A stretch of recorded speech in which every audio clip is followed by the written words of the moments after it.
Hey, if you're a fan of Van Halen, I think you're going to enjoy what I have for you here today.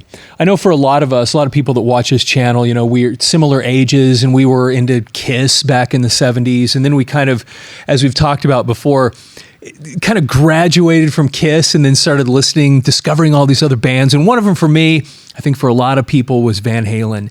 And looking back, I don't remember what my first Van Halen album was for sure. I know I got them out of order. I didn't get the first one first. I think it might have been Diver Down was one of the first, Women and Children and First was one of the first, but I think the very first Van Halen album I got was this one, Van Halen II. But I didn't get it on vinyl. I actually had it on a cassette tape. And I remember putting it in, and I saw the name of the first song, which was You're No Good, but I didn't realize I was about to listen to a song that I'd already heard before. So of course I put the tape on, and and it's really the beginning of this album just has that kind of dark, slow feel to it. That flanged bass comes in, and then the guitar swells and the bell on the ride cymbal, and it was so, and then kind of dark, and then of course David Lee Roth starts singing, and then there's You're No Good, and you think, well, wait a second, I've heard this song before. What I didn't know at the time, you think that they're doing a Linda Ronstadt song, but what they're actually doing is a song that was originally recorded by somebody named Dee Dee Warwick. And it goes back to the early 60s. And Dee Dee Warwick is actually the sister of Dionne Warwick, who a lot of us remember. She was the host of Solid Gold, if you remember that show. I think it was on every Sunday night or something. And anyway, so Dee Dee Warwick had originally recorded this song, and it had been recorded several times, including the Linda Ronstadt version, but then Van Halen picked it up. Now, what's so interesting about that song, looking back on it now, when you listen to the lyrics, it's not just a person complaining about this the person that's no good that they're leaving. It's even more tragic than that, because the words of the song are not just that you're leaving somebody because they're no good, it's that you left somebody else to be with them. And now you want to go back to them, but now you're the one that's no good. So there's this really kind of ugly element to this song. So the reason I'm saying this is one of the things you notice when you listen to that song, when it gets into the chorus, they really punch on those two notes. No good, no good, no good. And one of the things you'll notice that Ted Templeman wanted to do is he wanted to punch, really make a couple of these notes punchy. And he did something really, really interesting with that song. And if you've never noticed this, you'll have to go back and listen to it. When you go into that very first chorus, and he had David Lee Roth do one of his really, really high-pitched screams at the beginning of that chorus.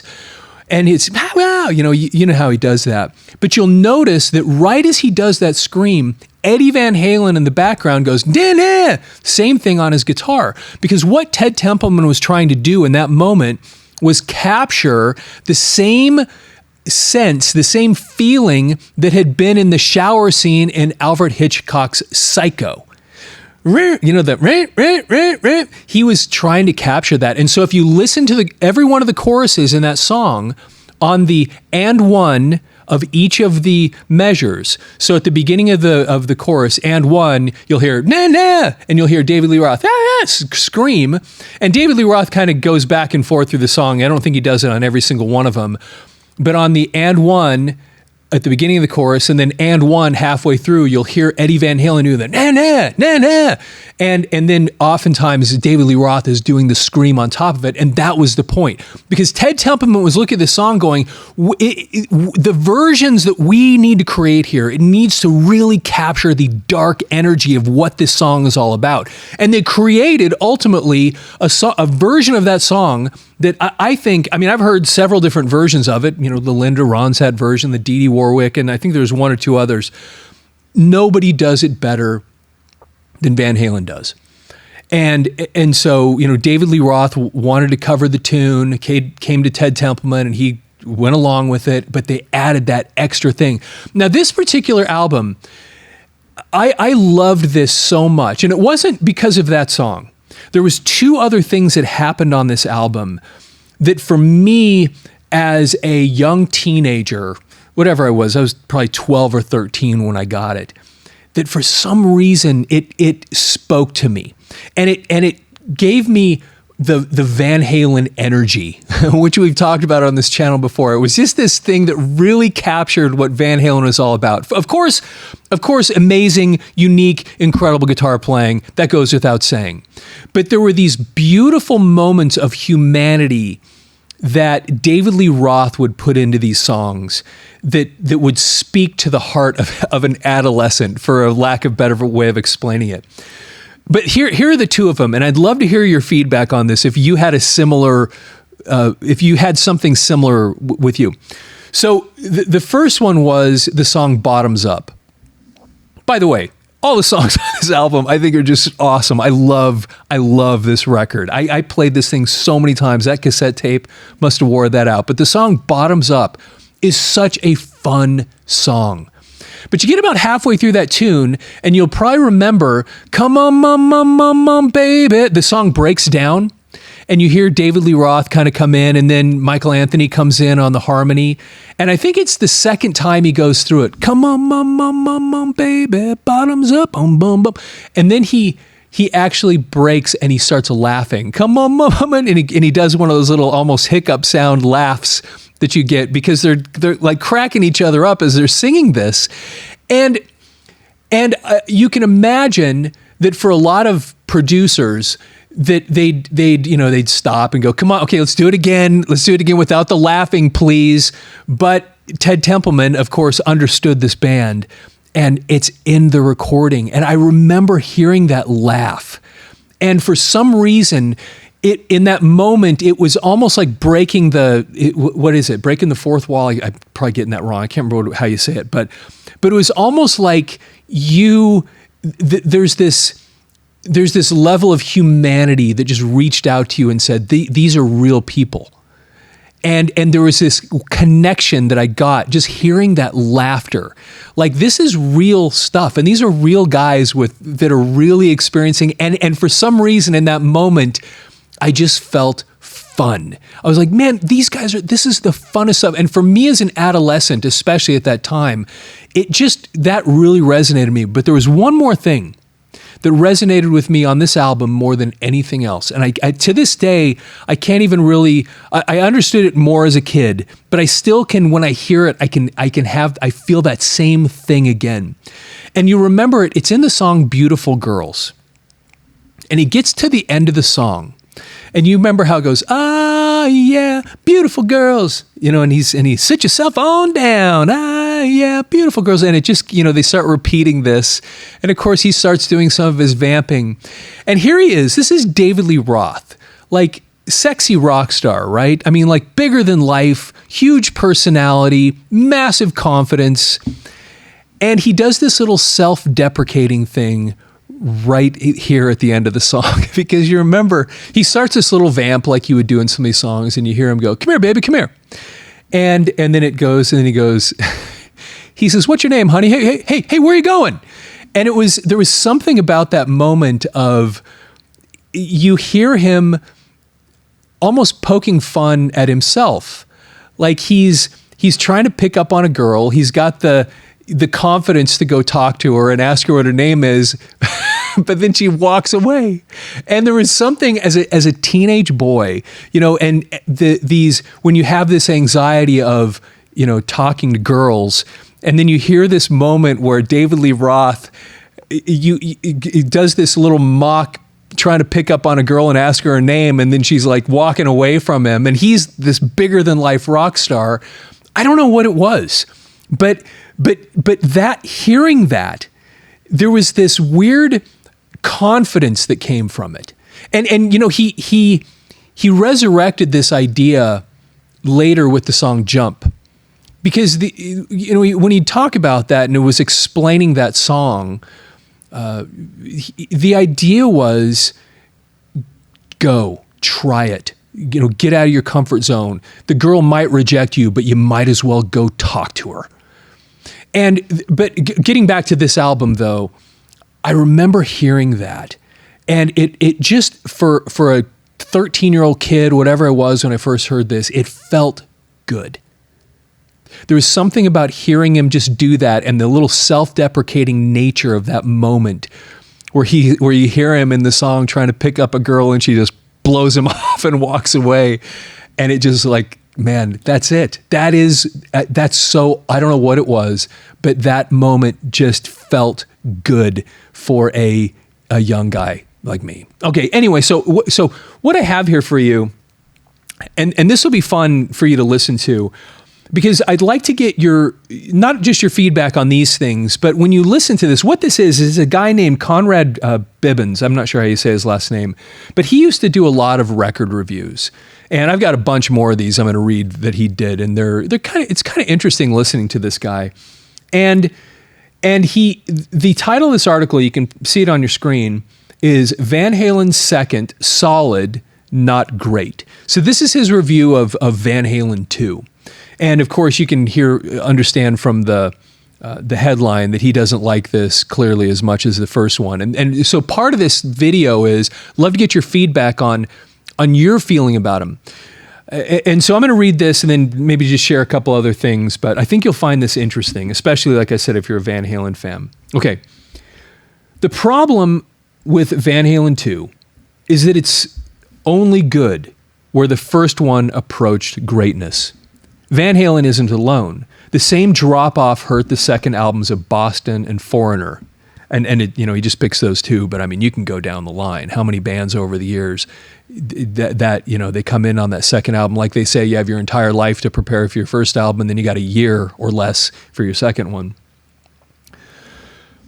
All the follow-ups are solid, enjoyable offerings, but compared to their predecessors, they seem a bit too predictable and calculated. When Van Halen's debut record came out a year and a half ago, it immediately established the quartet as perhaps the best young hard rock band to emerge in the late 70s. So to put this in context, the debut album came out on February 10th of 1978, and then this one, Van Halen 2, came out on March 23rd of 1979. So basically almost just over a year later, but this is 79 that we're talking about here. Let's see. Original songs like Runnin' with the Devil and Jamie's Cryin', along with a superior remake of The Kinks' You Really Got Me, breathe fresh life into the old heavy metal cliches. This Los Angeles-based group is clearly a part of a chain that goes from Aerosmith to Led Zeppelin to the Yardbirds. He's clearly not talking about from a timeline standpoint. He goes on and kind of explains it. They all used the blues as a foundation, merely speeding up the pace and turning up the volume. And I think that's his point. He just picked three of these groups that really are just built on the same foundation, like so many other bands did. It was blues kind of turned into this new style. Van Halen isn't attempting anything musically that hasn't been done 1,000 times before, but the band showed the potential to give the genre a kick in the pants. I don't know that I can totally agree with that statement. Just the stuff that Eddie Van Halen was doing alone was musically different than all kinds of stuff. I mean, anyway, but that's not really important. The same freshness isn't as evident here. The album is going to be less than perfect by the opening track, You're No Good. Linda Ronstadt did the most famous version of this 20-year-old song a short time ago, but Van Halen's try doesn't match it. It sounds like it was recorded in slow motion. Now, I can't disagree with him more than I do. Now, I'll be honest with you. When I first heard it the first time, I thought, "What is this? This is a song I've heard before." The more you listen to it, and the whole thing, the breakdown in the middle, the slowing, the quieting part. I mean, my opinion, no one captured the energy of how that song should sound better than these guys did. Period. That's just my opinion about it. Although, if you haven't heard the Dee Dee Warwick version of it and you like that old kind of soul music, you should listen to her version of it because it's pretty awesome. It's really, really good. It does capture that energy. it does too. Okay, so let's see here. The only real departure from the first LP is Dance the Night Away, a pop-flavored number that's a natural for AM radio. It has the usual crunching guitars mixed in with a pleasant melody. I'll tell you, the first time I heard that song, which of course comes right after the You're No Good, I kind of assumed it was a cover too, because it was so out of left field. When you listen to the rest of what, Van Halen, I thought this must be another old song that they did. And of course it's just this incredible poppy, near perfect song, that they did. And it is, to this day, it's one of the most perfect feel-good songs ever, Dance the Night Away. It's just, to this day, it's just amazing. Holds up perfectly, in my opinion. Let's see here. But Van Halen's strength on its debut was in power riffs, the rhythmic beat of guitars and drums that blast your senses awake. When a riff is working, the intensity can be as compelling as anything in music, for sure. Sadly, few of the riffs on Van Halen II measure up to the debut. DOA, which is obviously on this album, and Somebody Get Me a Doctor have nearly the same power, but others seem sluggish and occasionally boring. So anyway, I'd love to get your thoughts on that. Do you agree with that idea? Now, Somebody Get Me a Doctor, I don't know. See, the thing, I've talked about it on this channel before. The thing that about Van Halen that is hard to argue with is that it was always energy. There was something about it. Just all the music, it just had this feeling. And part of it, and actually I'm going to talk about that just real quick, because Somebody Give Me a Doctor is a perfect example of this. When Ted Templeman was recording these guys, one of the things that he did that not all bands do or not all producers do is when they were doing the basic tracks on the song, if you've never worked in a studio before, the first thing you try to do is get the drums and the bass down, and then you can build on top of it. And a lot of times you'll just have the drummer and the bassist even just play it together because they have their parts worked out and they just play it, or maybe the drum bass, and then they'll have a, whatever. But in this case, Ted Templeman wanted the whole band playing because interestingly, they all played off of David's energy. And so, interestingly, even when they were recording Somebody Give Me a Doctor, David had injured his foot, and he was literally leaning on crutches, singing "Somebody Get Me a Doctor," which is such a great song. And and you just picture that, and you can imagine the energy that here he is on crutches in the booth, leaning on a crutch, singing "Somebody Get Me a Doctor" with the band in the through the windows playing this music.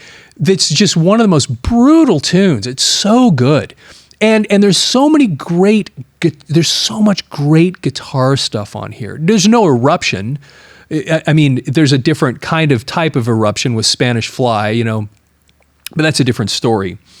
Anyway, I just bring that up because it's another just kind of standalone guitar masterpiece. But there's just nothing that compares to the impact that Eruption had. So that's for sure. There wasn't that on here, but the pure guitar energy and awesome guitar parts. I don't know. So anyway, I'd love to get your feedback on do you agree with what he had to say here about that?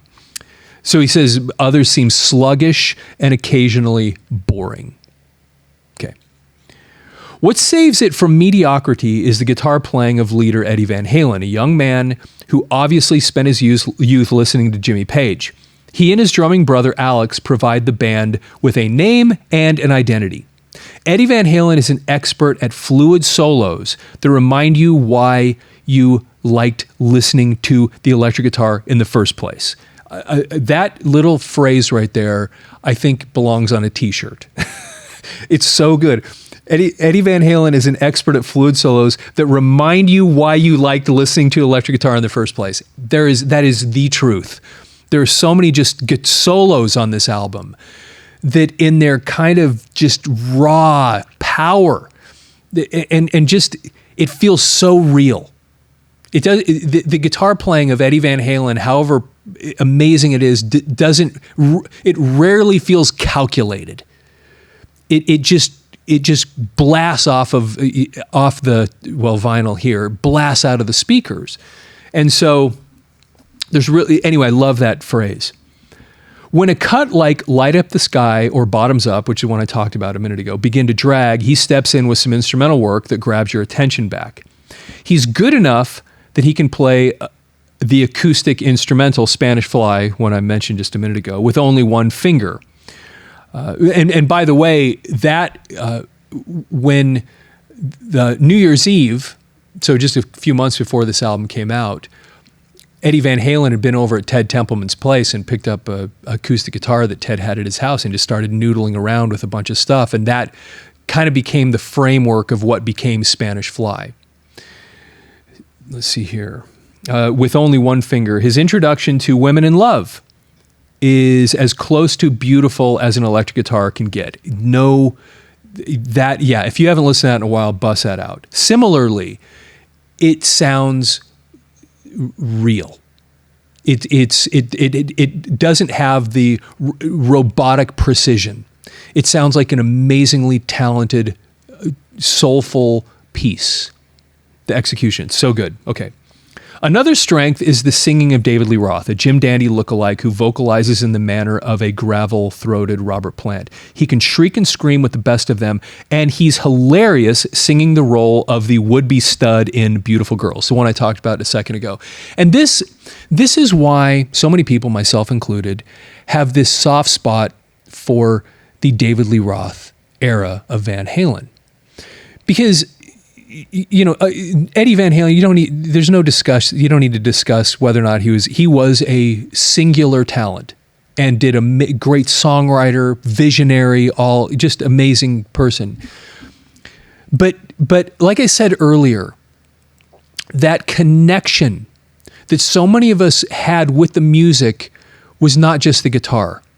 It was these slice of life lyrics that David Lee Roth would present, that especially for an adolescent, a teenage kid, like he somehow expressed reality, what real life felt like, just through his short little statements. And they were masterful. And then not just the words that he'd come up with, but then all the extra little stuff that he would do, the laughter that I talked about a second ago, his little vamping, the self-deprecating humor, it just, for some reason, the two of them together, when you take the amazing songwriting of Eddie Van Halen and you combine that with this weird, raw humanity and ability to express it that David Lee Roth had, and you put those things together, you had something that was just together singularly. It was a perfect example of the whole is greater than the sum of the parts. Those two elements brought together just created something that for somebody like me, and I know that of the thousands and thousands, of people that watch these videos, I know there's a lot of people that resonates with too. Okay, and wrapping it up here. Compared to the original, Van Halen II may lose something, but the band still looks like a contender for years to come, if they can avoid the trap of falling into a formula. So this is June of 79 when this is written, and so April, May, June. So this is basically 3 months after Van Halen 2 comes out. So this guy didn't think it was as good as the first one. Now, I don't have strong feelings about this stuff, and I'm really not somebody that obviously we don't do deep dives on records here or anything like that. This is more about kind of reminiscing, thinking about how it impacted us and that kind of thing. But if I ever do have those moments where I think, well, which album is better? I can sit here and go into some intellectual discussion about the music and the recording and the technique and all the other stuff and the lyrics, but the way I end up judging these things is it's really based on which one would I grab. It's that simple. Like if I'm heading out the door, or if I'm getting on Spotify, it used to be heading out the door, what would I grab or what would I load on my mobile device? But if I'm getting on Spotify and I have to just pick a record I'm going to go listen to a particular record, and I had the choice between Van Halen 1 and Van Halen 2, well, which one would I put on? And it'd probably be Van Halen 2.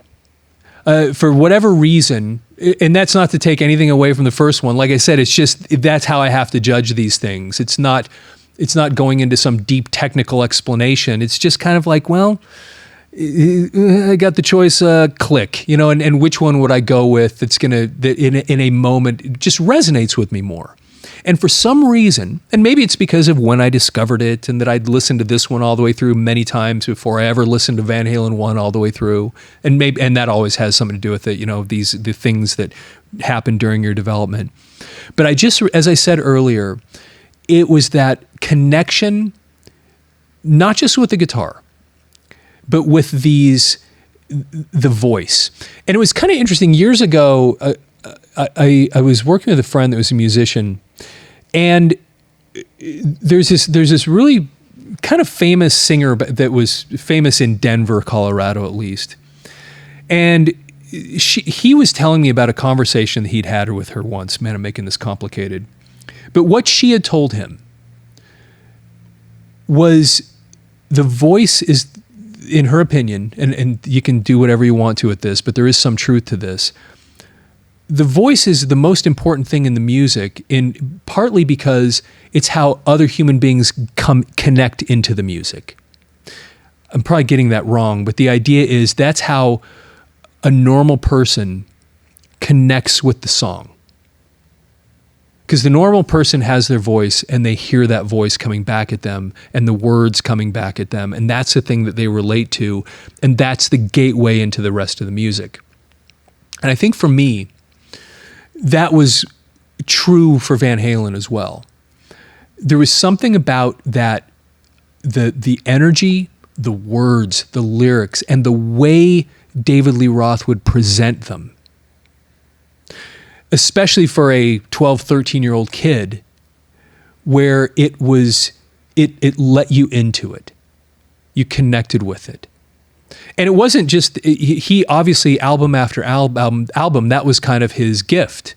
David Lee Roth understood how to speak to the heart of that, speak to that emotion, speak to the heart of that time of life, that everybody, whether you're in the middle of it or looking back on it, everybody gets it. And he just had this magical way of expressing it. So I'd love to get your feedback on how this album resonated with you. And did you have similar experiences with it that I did, especially at that time, where there was just something about these little moments, the laughter and that one in Bottoms Up, or that little self-deprecating moment where he's trying to pick up on the girl in the song Beautiful Girls, and then he's rejected, and the rest of the song is still just happy, and you're, yeah, beautiful girls, and it just keeps going, and it just feels so good. Even in the moment of rejection, it feels good, and there was something special about that. Anyway, love to get your feedback. Please, if you're not already following the channel, please follow the channel. Love to get your feedback on this. Please leave your comments, like the video, obviously. And with that, have yourself a fantastic day.